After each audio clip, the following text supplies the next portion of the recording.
David. I'm going to make you the host just in case if you have to share anything on your screen. I do, thanks. Okay. Then I'm going to hop off because I'm actually at the front desk, but good luck. Okay. Thank you so much. Hey, thank you. You want to wait till I can make sure that I can share?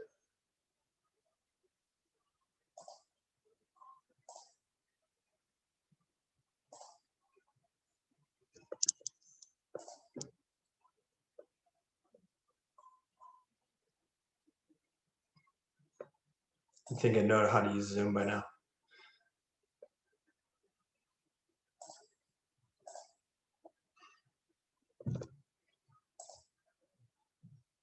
Can you see my screen?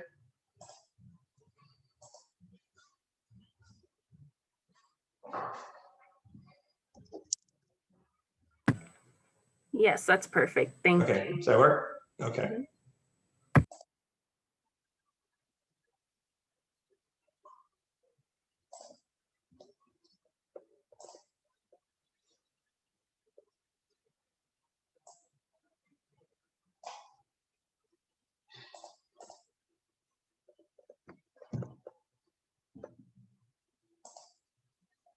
All right, I'm going to go ahead and get started then. Hey, I appreciate everybody taking their time.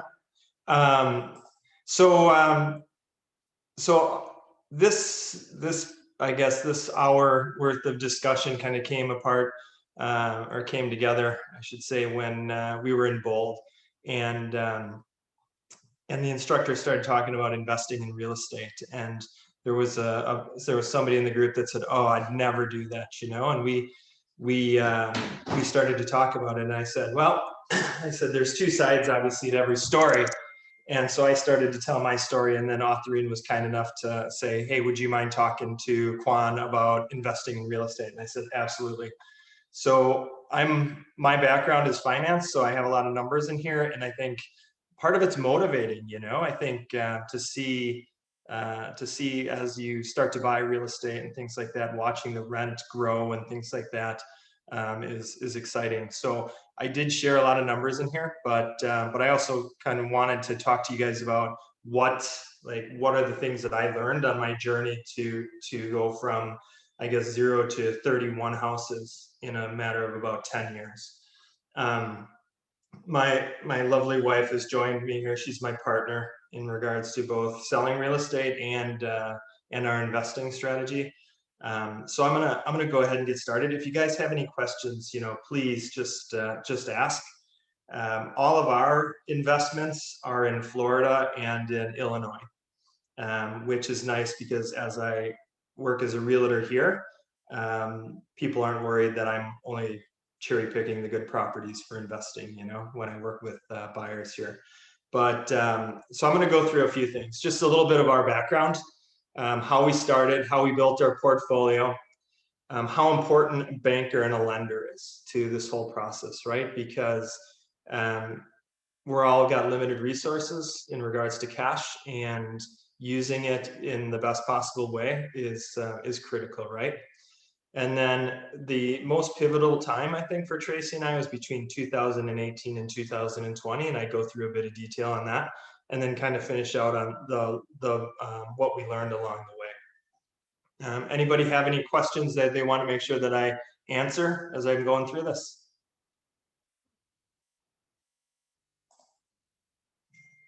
All right, so I am going to get started. So this is the houses. Tracy and I got married in 1998. We lived most of our life in Wisconsin and Illinois. We moved to Georgia in 2018 after I took a job here in 2017. Tracy was a fitness instructor. She also is a Georgia realtor. Illinois as a realtor is a much different market when you're not in Chicago. So it wasn't something that we found attractive at that point.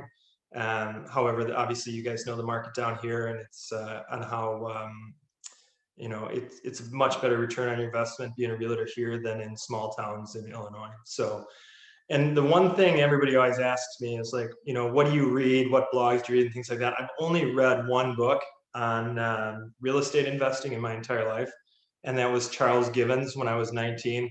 And ultimately he turned out to be a bit of a shyster. So when it comes to, I guess, the overall theme of when it comes to my real estate investing strategy, it was just doing it, and just kind of learning from your mistakes, right?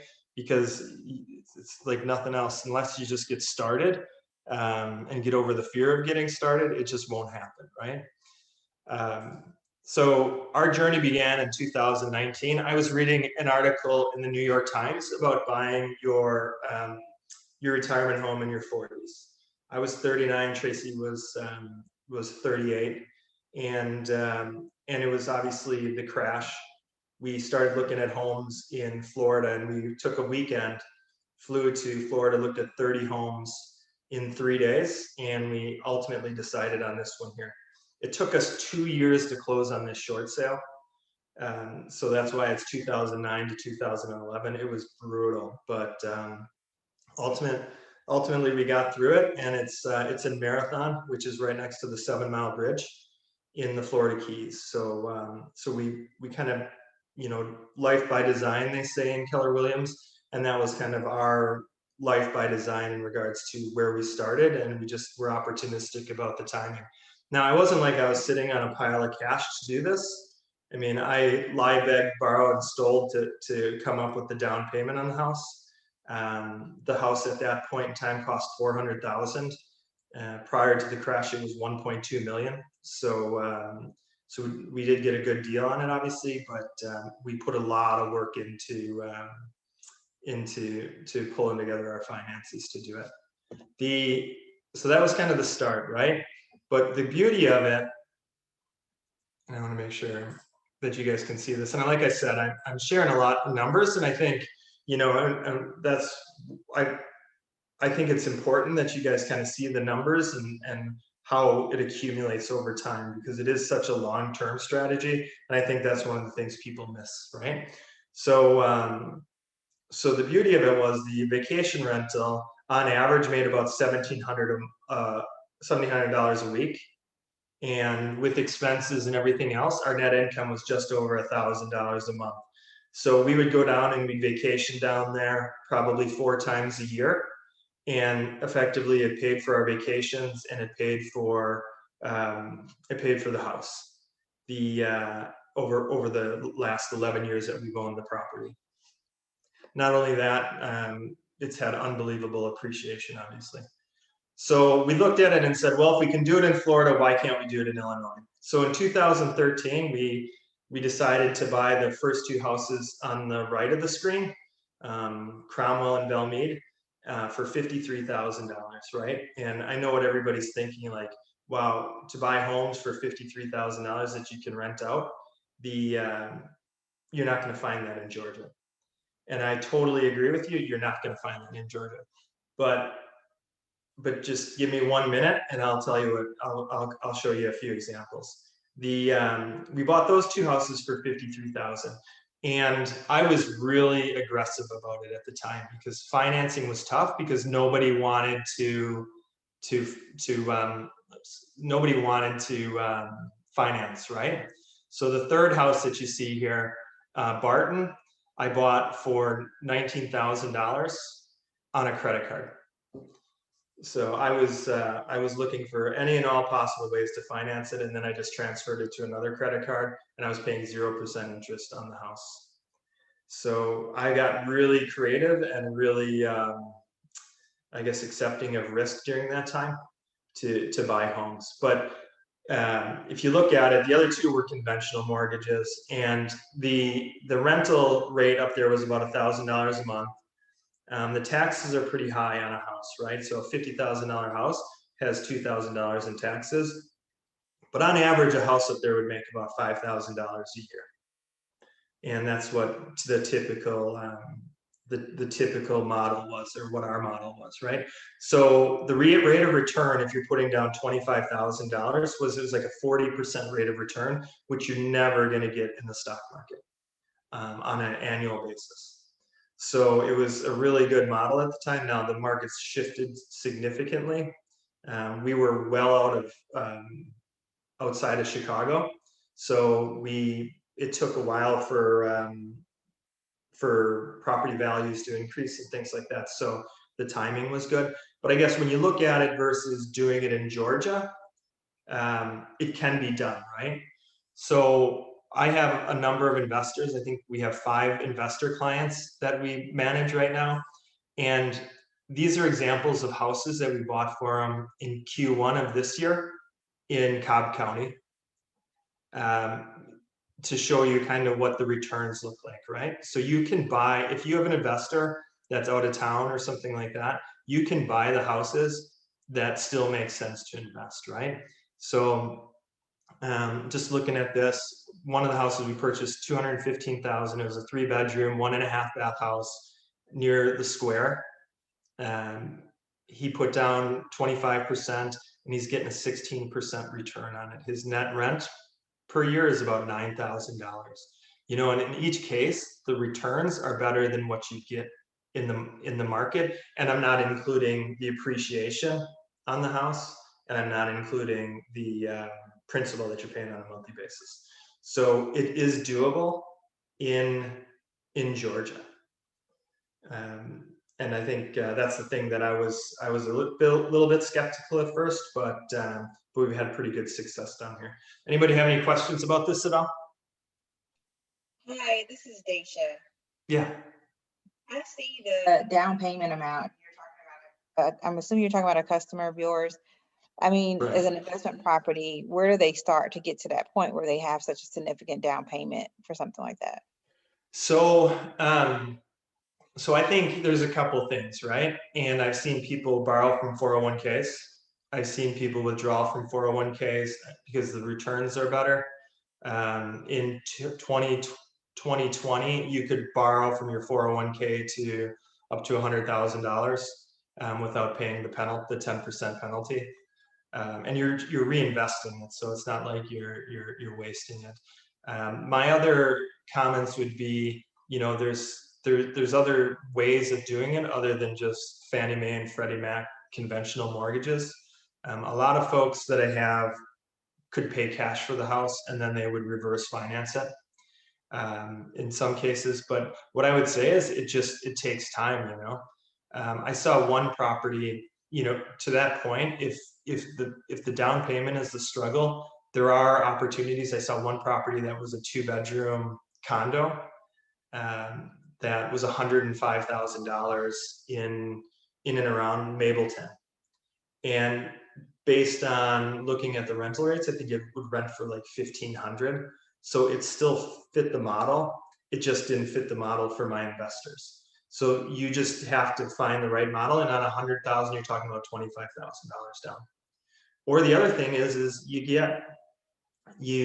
go to Cobb Association of Realtors, you get your property management license, and effectively you can look at getting a partner, you know, and you split it at first. That's what one of Tracy's clients is doing. They're working together to come up with the down payments.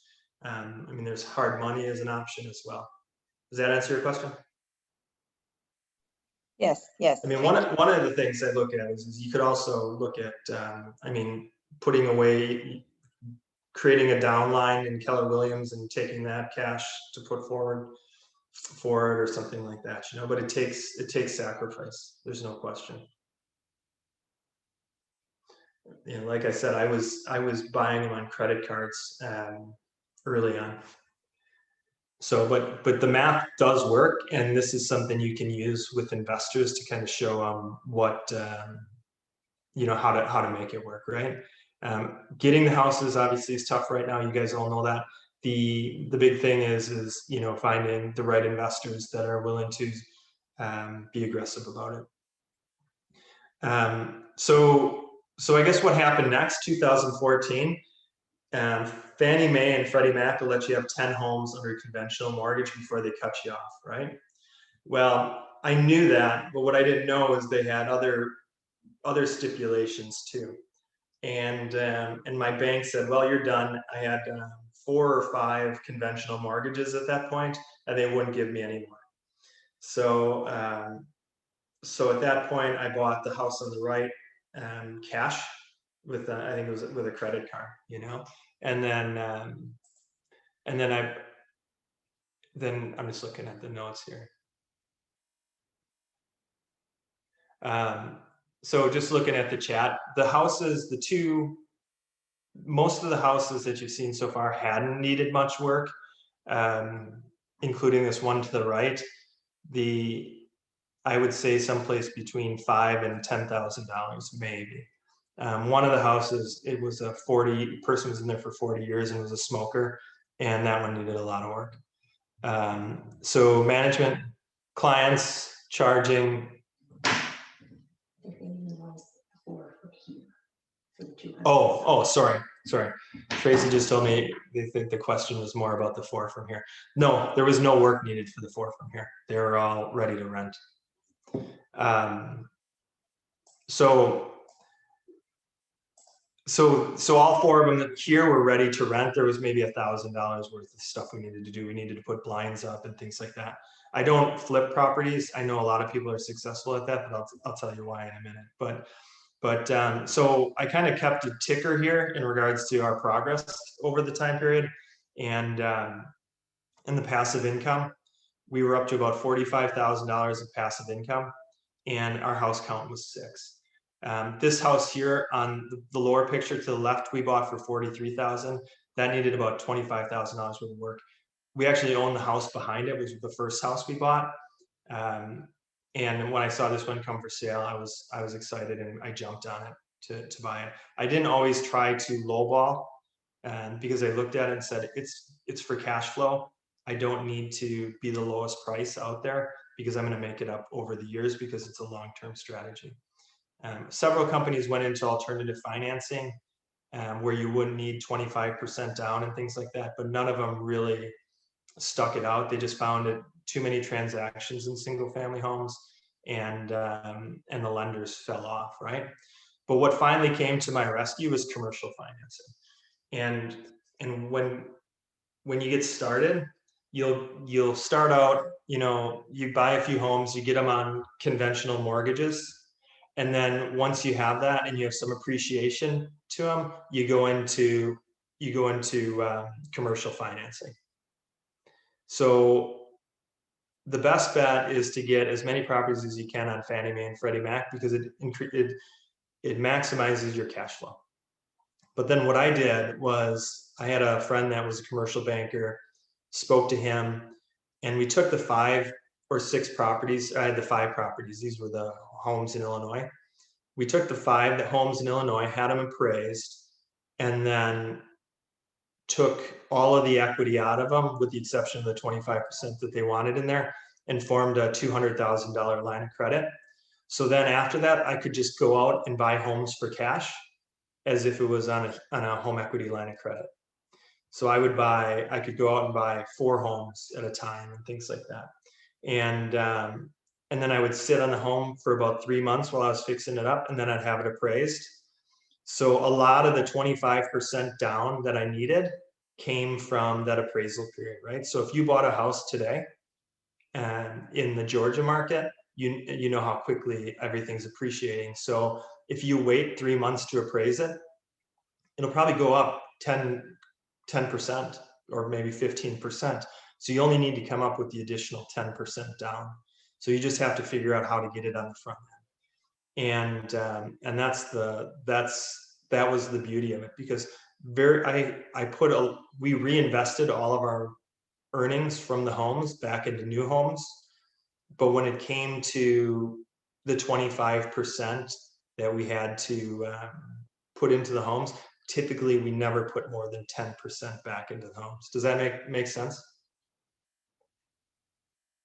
Can you re-explain that philosophy again? How do you front the money without fronting the money?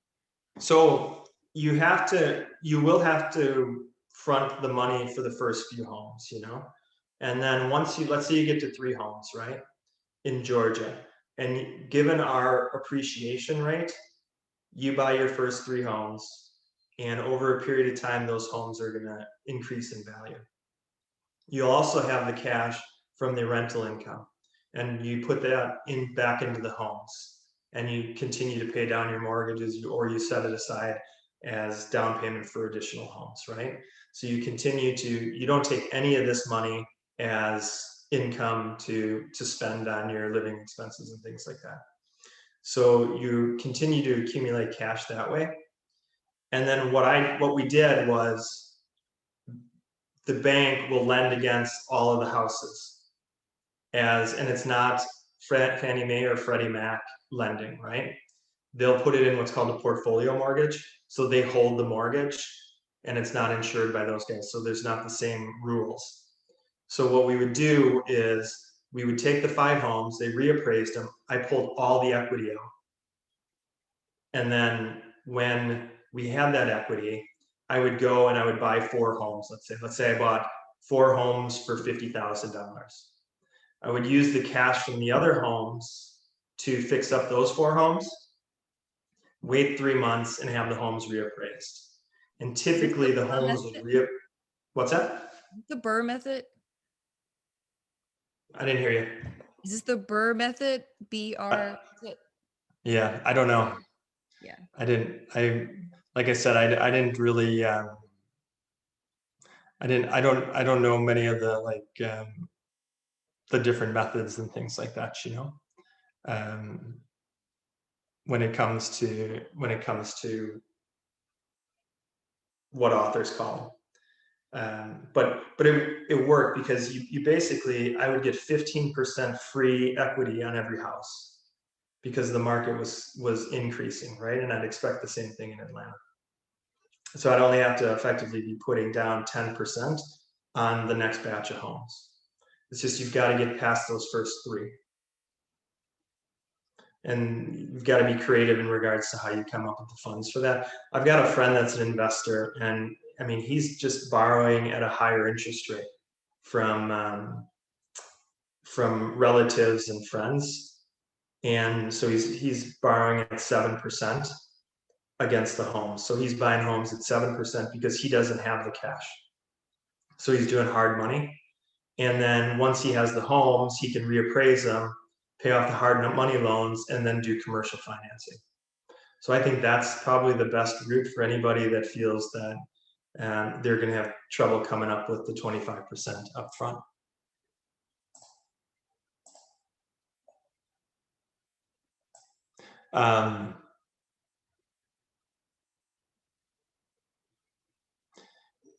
So Tracy, you're answering the questions. I appreciate it. Yeah. So yeah, I don't follow many blogs or anything like that. To just you know how busy you are with buyers right now. I just really don't have time. And I've just got really good people helping me in Illinois, and you can be one of those really good people helping investors here, and you can do it for yourself too, right? And I can also be a resource for you. But then we convert them to these portfolio mortgages. So then it would just be a note like a regular mortgage that I'd pay every month. And then when we converted that, it replenished the line of credit. So I'd have $200,000 to go do it again. Does that make sense? Yeah. So David, this is Arthurine. Yeah. Hi, thank you so much for doing this for us. This is really great stuff. So when you do a portfolio mortgage, right? So you're refinancing out of your Fannie Mae and FHA at that point. The So- first time around, yes. Okay. I've refinanced them out of the Fannie Mae's. Yes. And then I put them into the bank. Wanted me as a customer, so they put them in their portfolio. Okay. And that gives you all sorts of other options because they're no longer considered Fannie Mae loans. Okay. And they basically finance them by finding people to hold CDs and things like that. So once they're in the portfolio, then I have that 200,000, and then I can just do it over and over and over again. So then as soon as these 4 homes are done, I put them onto a mortgage. It replenishes the business line of credit, and then I would go and I'd do it again for 4 more homes.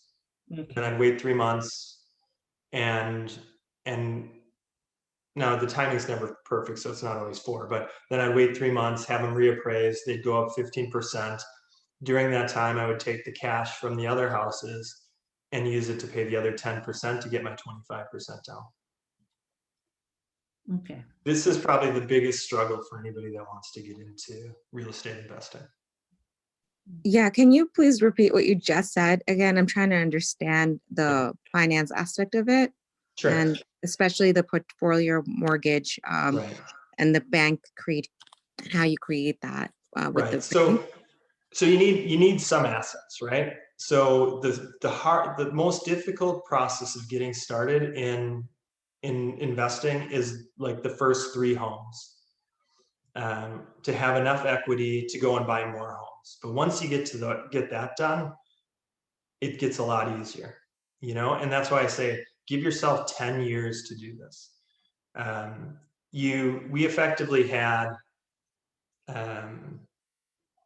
we had these 3 homes, and we had these 2 homes, this home here and this home here, right? And in total, this one appraised around 95. This one appraised, I bought it for 43, it appraised around 95 the first time around. This one was around 60,000 after it appraised. I bought it for like 25. These 2 appraised around 80, and this one appraised around 60, and I bought this one for 20. Had to put about 15,000 into it. So I paid cash to put the money to fix them up. So between the prices, I'd get between the prices that I paid for them and had the mortgages on them for, and the ones that I paid cash for, and all of that, all of my equity, minus them holding 25% of that equity, was worth about $200,000. Okay. So the bank said, we'll secure a $200,000 line of credit for you on those homes that you can go out and spend money. So I gave them the notes, I gave them my banking business, and I gave them my, the notes being the first mortgages, and then I gave them the line of credit. And I pay about 5% interest on this.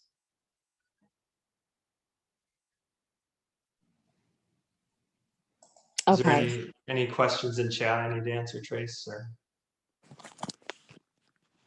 Okay, so Local bankers, and I was mentioning that we have a lender here, but that we're still building relationships for someone we knew as well as back home.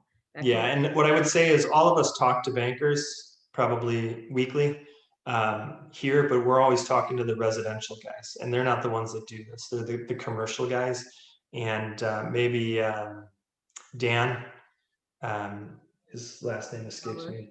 Authoring, what's Dan's last name in commercial?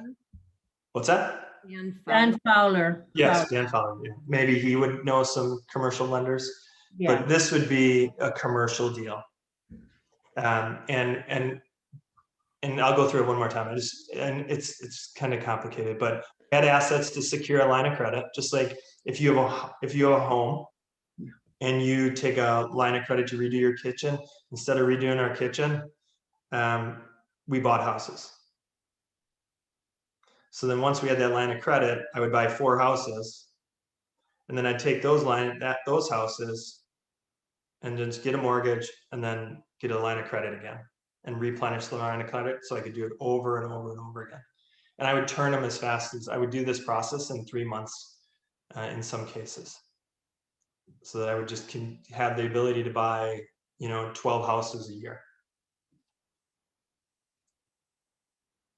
So we can come back to that too. And if anybody, you can email me and I can put numbers down on it so that it's easier to follow than just that graph. So 2005, got the commercial loan, got excited, bought the top house. I bought the top house in the left-hand corner and the bottom house. The bottom house I totally over renovated. So that's a huge rule for me, is don't over renovate. I lost on that deal on the appraisal side, and that slowed me down because I had to come up with more cash. And so don't overdo it. I put like $6,000 worth of flooring in this tiny little house.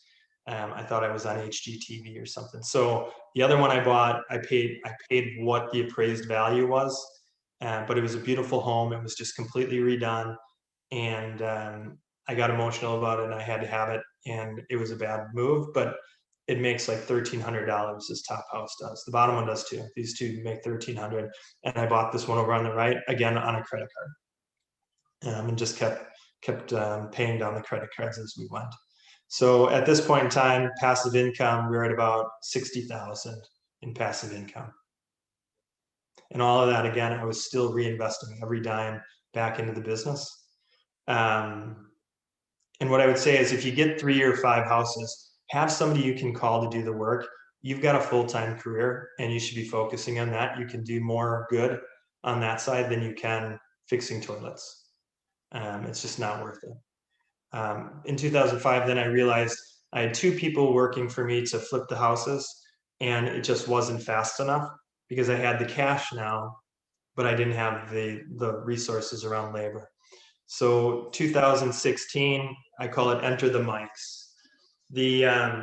A friend of mine who's a financial advisor met these guys. Realtor was named Mike, the property manager was named Mike, and the general contractor was named Mike. So these 3 guys basically worked together, and Mike, the realtor, would sell you the house. He'd hand the keys to the property manager, Mike, and then Mike would have the general contractor get the house ready to be Section 8 approved, so that all the safety concerns were taken care of, even if you didn't do it Section 8, right? So they could turn a house in about 3 to 6 weeks. So we bought 2 houses in 2016. So our house count was up to 11, and our passive income was up to about 71,000. So it was still a bit of a slow year. I'm not sure why it was why we didn't spend more time on it, but we did. We were kind of approaching. I think we sorted it out towards the end of 2016. It took me a while to recover from investing in the 2 houses prior to this. And I also got my finances straightened out because I paid off the credit cards that I'd been buying houses on and things like that. Then 2017, shit happens, you know. Hurricane Irma hit the house in Florida and did about $165,000 worth of damage to the house. We had to completely renovate it. Insurance didn't cover it all, but ultimately the only thing insurance didn't cover was the furniture. At the same time, a week before Irma, I took a job in Georgia, and we love being in Georgia and we love working real estate in Georgia. But the job I took down here was not what I expected it to be. So at that point in time, I said, okay, I need to make a decision here on what I want to do next, right? So at that point in time, I said, I'm going to give myself 2 years to put together an exit strategy from corporate America. And originally planned 55 to be the date to be done with corporate America, but and I'll tell you why in a minute, but that was kind of the plan, right? So it was time to pivot. So we moved in 2018 to Georgia. I saw the market was tightening. I realized that I hated what I was doing. I was a CFO for a company, and just the culture was toxic. Didn't enjoy it. Tracy was starting to talk about doing real estate down here. Sarah Bartino from Kelly & Co. was our realtor, and we loved her to death. And she got Tracy started at Keller Williams. So so we moved down here. We listed the house in the middle was our primary residence up there. We listed that as a rental because we would have taken like a $70,000 loss on selling it. So we just said, well, we're in the rental business, so let's rent it. And it rents for about $2,500. And then we went big. We saw the market was tightening, and we bought 2 individual homes that year up in the upper right-hand corner. And then there was a budding hemp farmer that we wanted to buy a hemp farm in Colorado, so he sold me 5 homes. So at that point, our house count was 19, and I was starting to lose control because renters have a habit of paying partial month rent at a time and things like that. And even though I am an accountant, I couldn't keep up with it because my job was so demanding. But I said I can sort that out on the back end. I'm going to continue on my strategy to get my houses and get out of corporate America, right? So that was a big year, and buying 5 houses, and they were already all rented. So we paid $245,000 for these 5 houses down here, and we had instant cash flow. Any questions so far? So at the end of the day, on the station again, what is your ultimate goal as far as number of homes that you want to have? Like, how do you know Yeah. when that passive income is good for you and you're settled? Like, how do you really know that? You couldn't have set me up more perfectly, like, you know. That's my next slide. You know, how many homes is enough, right? And I'll tell you, one house is awful. To own one rental house is the worst, because if you get a bad tenant, and 20% of the time tenants are bad. So if you get a bad tenant, then the mortgage payment is coming out of your pocket. If you have 5 houses, you have the other 4 to fall back on if something happens, right? So you got to live through the bumpy years and just make sure you get the right tenant for that first house. So when you ask me how many is the right, it depends on the person, but for me, my goal would be 50 doors.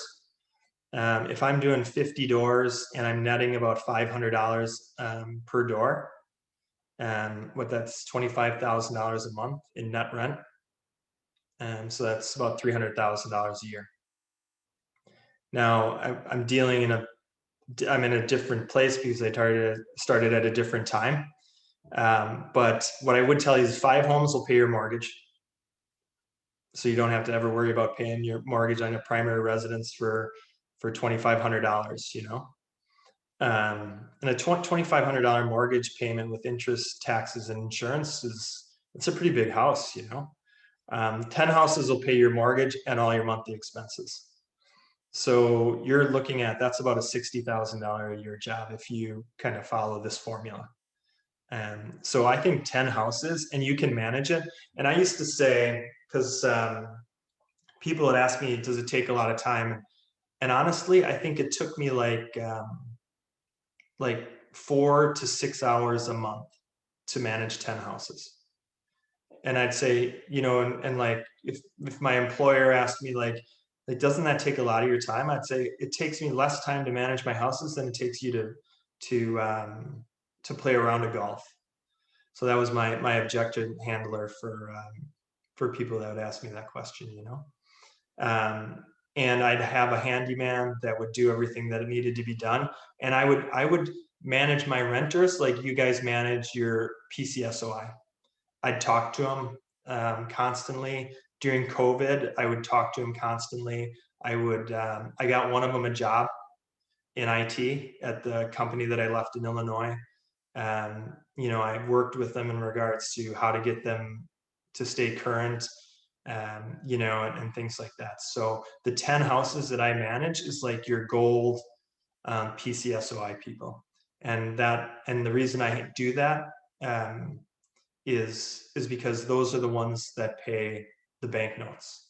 The rest of them is all goes to us, but those are the ones that pay the banknotes. And then but once you get to more than 10 houses, Deja, it takes sacrifice, right? Because it takes time away from your family. I spent a lot of weekends, even though it was my hobby. I didn't golf. I ride mountain bikes and things like that, but it was my hobby to work on the houses. And actually, when we moved to Georgia, I found it a little depressing that I couldn't be around them.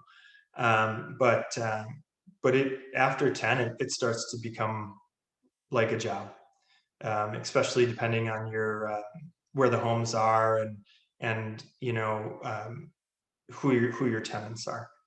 And then why I chose single family homes versus multi families is people don't like to move, especially families. You know, once they're in a school district, you know, as you're shopping for your buyers, like they don't like to move out of school districts, and so they stay there, and they stay for a long time. And if you get the right tenants, they'll stay for 5+ years, and you're not tearing that house. So so I'd say 10 houses if you really want to have like a retirement income. 5 houses takes care of your bills, and then you can keep doing what you're doing. You're saying single family home focus, so you're saying you wouldn't look at condos or anything like that just because you're more consistent with them paying their rent if they're staying there a long period of time? Yeah, I think they're more consistent on paying the rent. They're also more, they just don't, they're, well, I can't think of the word, but they're not as transient. So they don't want to move, you know, they want to stick where they are. What I found is, and I think it's to do with schools and things like that. So that's why single family homes versus multifamily homes. Knowing that Georgia's so tight, have you started looking in Georgia? And if you have, what areas are you looking at? Just I focus on Cobb County, and then I focus on just south of 20, where 285 meets 20 on the west side of town. If I'm looking for properties, and I just look, I spend a lot of time. I set up in FMLS, I set up searches for rentals, so I know what the rents are going for. And then I set up searches for just the values that I'm focused on. But investors, like, you'll have the ones that just want to learn about it, and then you'll have the ones that actually want to buy. And it's just hard to tell them apart sometimes. I'll spend an hour with them and then I'll never hear from them again, you know? So it's hard. Investors aren't the easiest buyers, as you guys, I'm sure, know. Hi, good morning. This is Grace. Hey, Grace. Hi. How often do you look at increasing rents on the houses? Tenants inside. Yeah. So what I do, it was tough early on in 2011. I just was more concerned about getting renters in there because I was a bit timid on rent. And now I'm much better at it. I focus on getting it to the right rent over about 3 years, right? If think I'm low on rent. And that's the hardest part, is because when I'm buying homes that were rentals, they're charging like $400 less a month than what I'm going to charge. You know, it's just, landlords don't raise rent. It's like us not asking to my wife will laugh at this because I'm not a big brokerage agreement fan, but like, it's like us not asking for somebody to be our client, you know, because they're afraid to lose them. And I'll give you an example. There's 4 homes that I had up there before. I help my investors the first time through. I walk them through how to rent a property. So I set them up on Zillow, and then I go and I do Zoom with them going through their Zillow leads. Each time we put a property out there in Atlanta, in Cobb County, I must get 150 requests to see it in a week. So law of supply and demand says that I could have probably went even higher on the rents than 1850, you know? So it's, I mean, there's no reason to be shy about raising rent. You'll find somebody to rent it. What you can't do is, you don't want to get too high above the Section 8 level. And I love Section 8 because it's another guaranteed income stream. So you can't get too high above the Section 8 level, even in Cobb County, I'd say. But yeah, that would be the other thing I would say. So I'm not afraid to raise rent. Thank you. Mm-hmm. So we went from 2008 moving down here, and then we went to 2009, still had the same exit plan. That year I bought 7 houses, or we bought 7 houses in 1 week. We went to Illinois to see friends, and I just went and went shopping, you know, and I think my realtor loved me that week, you know. I'd love to have somebody buy 7 houses from me, but we just bought 7 houses. That year we bought 10 in total.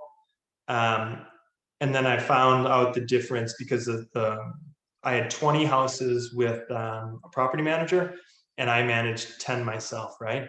Our passive income was up to 161,000, and our house count was 29. So it was a business. I mean, the gross revenues on the business was almost $500,000 a year. And the net was around 160. So, I mean, and you know what? The nice thing about it, and I'm sure everyone on this call will appreciate this, is you get out of bed on April 1st and you just made $30,000 in gross rent. You know, it nets to about half of that. Versus when you're dealing with buyers and listings, every month you're starting over at zero, you know? So that's like such a great feeling about passive income, and having either passive income from this or passive income from having a downline. I think that's like it's huge, you know? It's just such a great feeling to know that I can step away from a CFO job after 17 years and not feel like I've got to be concerned that we got to be concerned about income. So the property manager versus managing them yourself, right? Nobody will ever manage your houses as well as you're going to manage them. And what I found about the difference between property managers and me is I get great tenants. The property managers, not so great. My average tenancy for the renters that I have is about 4 years versus about 1.5 years for the property manager. So right there, you're not turning a house. You're turning a house less than half the time, which saves you about $2,000 every 1 to 2 years. And also you get to talk to these people, and you guys know from working with buyers, like you can kind of tell from the person, you know, you can kind of get a feel for if that's the right person or not. And I don't get that same feeling from property managers. You know, they want to get the home rented and move on. This home here was our Garfield house that the basement caught on fire. The woman there was burning money in the basement for a religious ritual and burned the house down. So there's always that. And no one could have ever seen that coming, but you know, there's just weird things. But when I'm vetting tenants, I'm vetting them like they're getting a mortgage, but I give them a little break on the credit score. I don't like to go below 6, but sometimes I will, depending on some other criteria, right? So try to get them above 600. I talk to their landlords and I get pay stubs. 2 reasons to get pay stubs. One is you can verify their income. 2, you know where they work. And if you know where they work, if you evict them, you can garnish their wages. I use smartmove.com. I don't use Zillow. SmartMove has never failed me in regards to background checks. I check for criminal history if they've got anything that's if they've got any violence or if they have drugs in their background. I won't rent to them. But again, the credit score, I'd look at the last 2 to 3 years to see if they're moving in the right direction or not. And then I list properties on Zillow. And like I said, I get 150 requests to see a property, and it's impossible to show that many people a rental.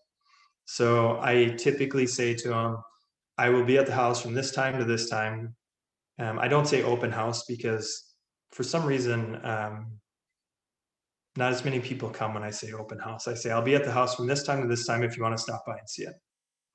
So then I go to the house for that period of time. I have them fill out a short application, and then I review it with my investors.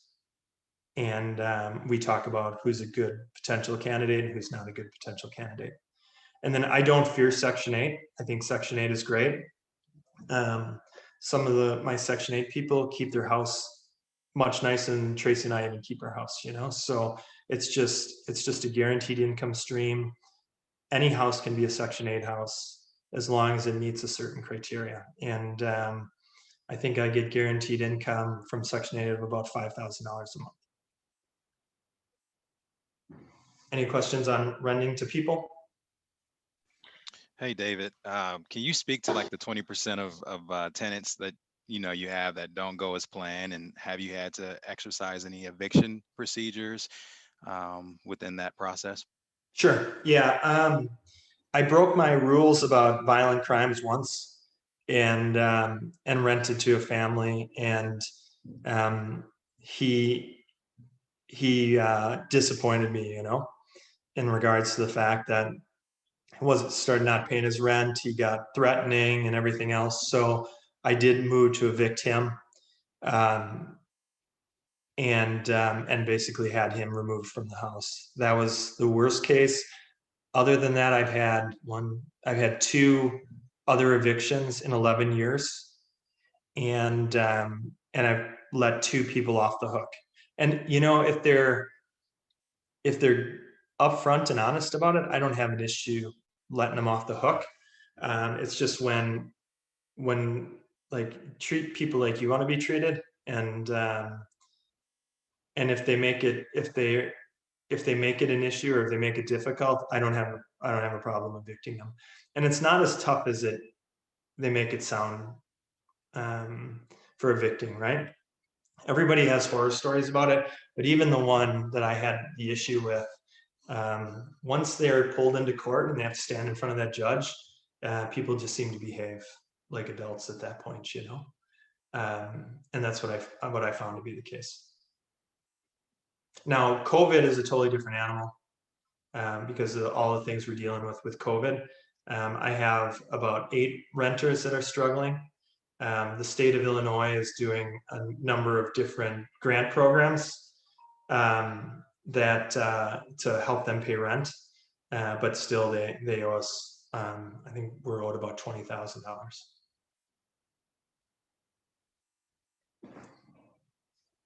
So then, so 2020 comes along. I fortunately or unfortunately had heart surgery in January. I had a bad mitral valve, so that was right before COVID hit. And when I got out of that, I was like, this just seems like the time, right? So that was when I said to the company I was at, listen, I think I'm done. We had 29 houses. We had, and all of a sudden, it was January, so we were just hearing about COVID.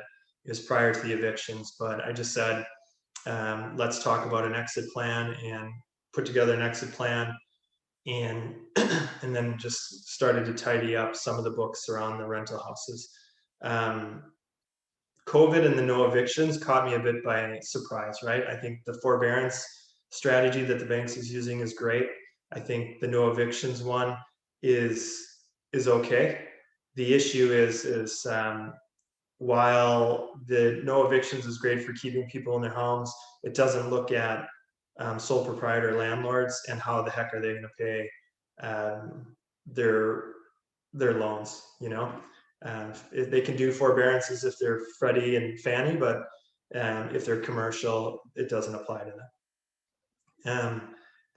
So by 49, I basically left corporate America. I had my 50th birthday in 2020.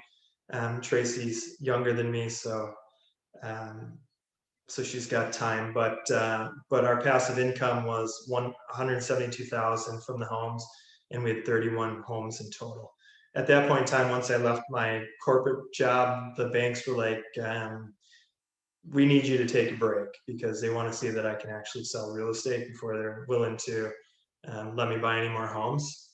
But I spoke to the banks this week, and they're starting to loosen up on me a bit, if I want to jump back into the market. But it's just not the time for me, because of the fact that I'm just starting a new business with real estate. I've been doing real estate since August, and I've got other things to focus on right now, like college for my son. So this is kind of where we are for passive income at 172,000. And it took us 10 years to get there, but like you gotta stick with it, and then my simple rules for investing, I'll just save a little bit of time here, but I've got the roof ratio. Any house you buy, the net rent from it, or your net income, should be able to cover paying for a roof. That's the most expensive thing on a house, and you should be able to do it from the income from 1 year, because you only have to worry about it once, likely in the time that you own the home. I try to keep my expenses for the house, including mortgage and everything else, under 65% of the gross rent. The game is cash flow. Cash flow is king. You're trying to do passive income. It's not cash. If you want to be a flipper, it's like being a buyer's agent. Being a landlord is being like a listing agent. You know, you're chasing the buyers. When you're flipping homes, you're always looking for the next house to flip, just like you're looking for the next buyer. And it's a lot tougher than being a landlord. And I didn't want to flip houses. Like I said, 1 house is awful, 5 houses are beautiful, pays your mortgage if something happens to you. And all I can urge you guys is start now. Waiting for another 2008 is not going to happen. And that's like one of my favorite quotes about best time to plant a tree is 20 years ago. The next best time is now. And then just in regards to your realtor brand, and I think this is really important because this is a 10-year journey, right? You know, we talk about how to engage buyers. There's nothing more powerful for me, at least, when I talk to a buyer and I tell them I own 31 homes, because everybody wants to get into real estate. And it just engages them and gives us something to talk about and for us to connect. And it's probably one of the most powerful tools I use for getting new buyers and new listing appointments. It's just I do it in a very nonchalant, non-ego driven way, right? And then attracting investor clients is a great way to do that too. And right now there's a lot of investment money out there. Just beware of the guy that says, if you find a good deal, call me. Don't ever call that person back. That is the worst buyer on the entire planet. Because he's never going to buy. And he obviously doesn't value your time. And then just once you have investors, develop a systematic approach to deliver investor information. FMLS has some great tools for downloading stuff into Excel, and you just send it out to them. You know, you send that out to them and you send them out like an analysis of the rental rates, and then you'll be surprised at how they respond to it. And then you'll gain business from there. So I've kind of parlayed the investment side into the realtor side.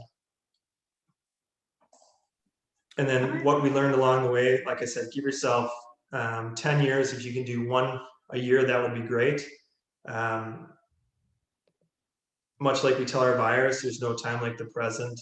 Financing is the tough part, no question about it. Plan on reinvesting every dollar that you get for the first 10 years. Don't add it to your earned income or your spendable income. And while you're growing, your tax burden is low because you're reinvesting every dollar into maintenance and things like that. So we really haven't had much taxation on the homes yet. This will probably be the first year. And then just find a way to finance it, develop your downline, find people that want to invest with you, hard money, whatever it takes, you just find it. That's the part. I mean, there's plenty of hard money out there. We're trying to work on something with one of Tracy's clients around financing alternatives, and things like that. So, I mean, you can do it. Where there's a will, there's a way, and this is one of my favorite quotes too: to achieve great things, you need 2 things, a plan and not enough time.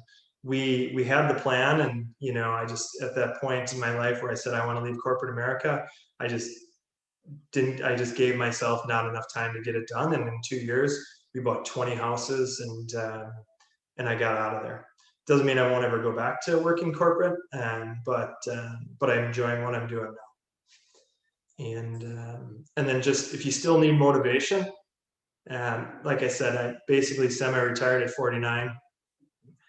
Tracy, now we get to do what we want to do. We created generational wealth for our kids so that they're not starting from scratch. The houses are paying for college.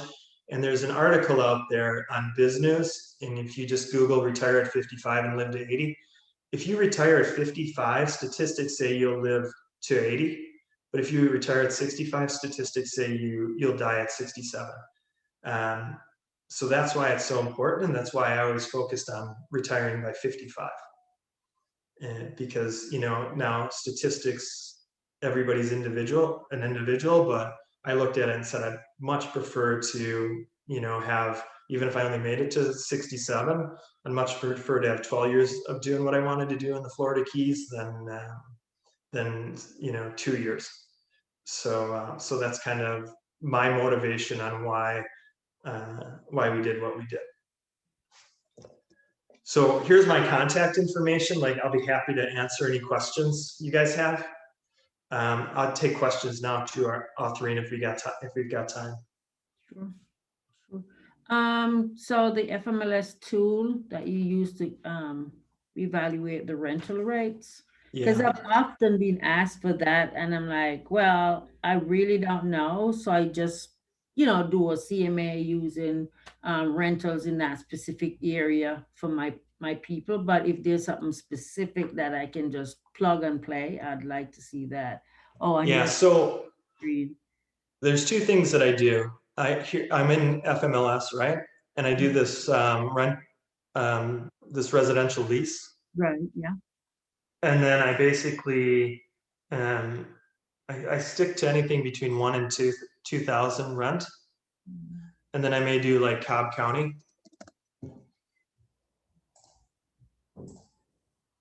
And then I can effectively set that up as just an auto email. Oh, okay. All right. And Yeah. then and then basically send it to myself and send it out to investors, right? And then they Okay. can see what the houses are that are renting, that Yeah. are for rent, and get a sense for, okay, this is what the houses generally rent for. And then the other thing I do, just under residential here,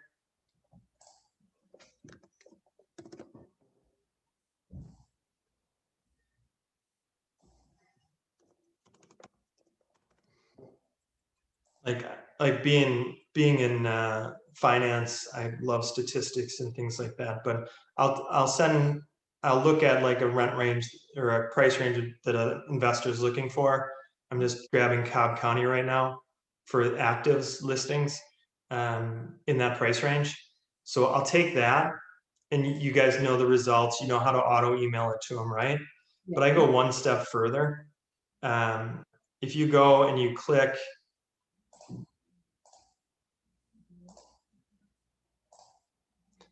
if you highlight them all, it'll give you this export, right? Mm-hmm. So there's a bunch of different things under here. You can do agent single line. There's this toolkit CMA. And if you export that to Excel, it basically brings all the data from the listing in here. And if you learn a few simple tools in Excel, you can pretty it up so that it comes out like this, right? And then I basically, here's the sell price, here's the current price. So I've got if it's sold or not. So this is something that I do for listings as well. But then you can look across here and you pretty it up so it's easier for them to read, right? So they can kind of go through and look at the different houses. And then over here, I do something where I say, if you buy a house for $215, you put this down, this is your loan. I figure out what their payment's going to be, figure out what the rental, if they rent high, a medium rent, and a low rent. So I'm not committing to them what their rent's going to be, because I don't want anybody to come back to me and say, hey, this is what you said it would rent for. So then I have all of the expenses, and then I have like the net rents, and then I have the returns. So I can look at homes and say, oh, that's a good one, that's a bad one in regards to price points, right? And so then I can send this out to investors, and I can just send it out to 10 different investors, and then they can come back to me and say, yeah, that's a house I want to look at, or that's not, or I'm not interested in anything. Because the other thing, I do this, and then as you guys know, you can just go down here and hit email, and you can send it out to them as well. So they can see the house, and then they can see my financial analysis around it.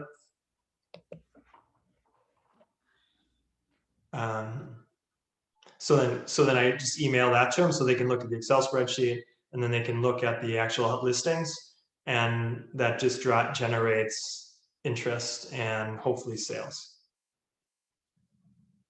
Does that answer your question?